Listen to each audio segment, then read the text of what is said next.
Alright guys, next fly that we're going to tie is what's called a Fat Albert. It's a awesome little foam cicada pattern. Takes a little while to tie, so I'm going to go ahead and get started. I'm tying this on a size 8 dry fly hook, short shank dry fly hook. Using brown thread, I've gone ahead and put down a base layer of thread. I'm going to begin by tying down my first piece of foam, and I've cut this foam so that it's about the width of the hook gap, and I've gone and I've tapered the front part because that's what we're going to tie down. So at the very top of right by your eye, go ahead and start to fasten the foam down, and then work your way back to the tail of the hook,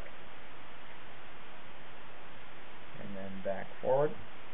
And then take your tan piece of foam and do the same thing. Usually tie it down in front first, and then again work your way back. And now we're going to secure the foam down good and tight. Now we want to cover the tan part of the foam with the brown thread. So this is going to take me a little while. Okay, so we've covered the foam with our thread. Now we're going to take the piece of tan foam, and I kind of push it back to make a little bit of a butt. And we're going to start building up a little segmented body with the foam. So take your thread, tie right over the top, make 3 or 4 wraps. That's our back segment.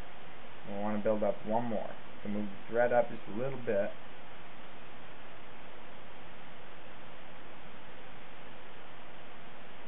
And make another. Okay, now it's alright if the segments aren't exactly the same size. That doesn't seem to matter. Now we're going to grab our brown thread, our dark brown thread, pull it over the top, and tie that down. Okay, now take a piece of, I'm using poly yarn, white poly yarn. That's going to make up my wing.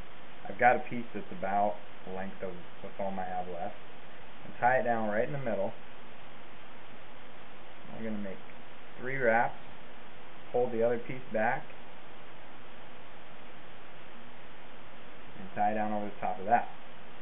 Now, I use yellow foam. This is kind of what I use as my strike indicator, as if it's not easy enough to see a huge foam fly floating on the water, but this helps out a little bit. So lay that down, and this is also going to kind of help to push the wing that we just tied in back. It's alright if you tie these in a little bit long, because you can trim this stuff off at the end.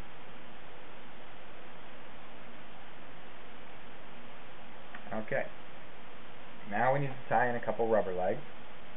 So I'm using orange and black rubber legs. I'm going to tie one in on one side.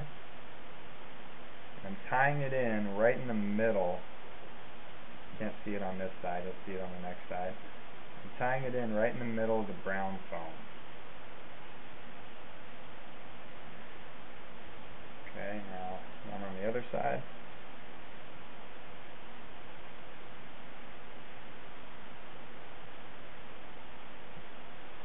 We want that right in the middle of the brown foam. Okay, now make a couple wraps to make sure that stuff is down tight so that the legs don't move. Take your thread, bring it up, and now we're going to tie over the top of all 3 of our pieces of foam. And the harder you pull down on that, the more it sucks it down to the hook.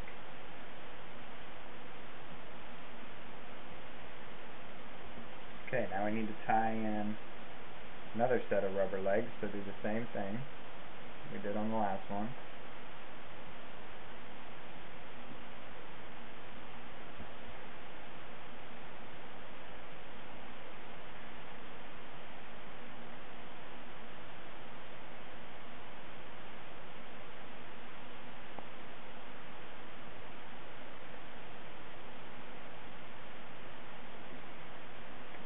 Okay. And now at this point I'm going to take my fly and I'm going to stand it upright because we have to slip a whip finish in right by the eye, and it's easier if it's facing that direction. So right behind the eye.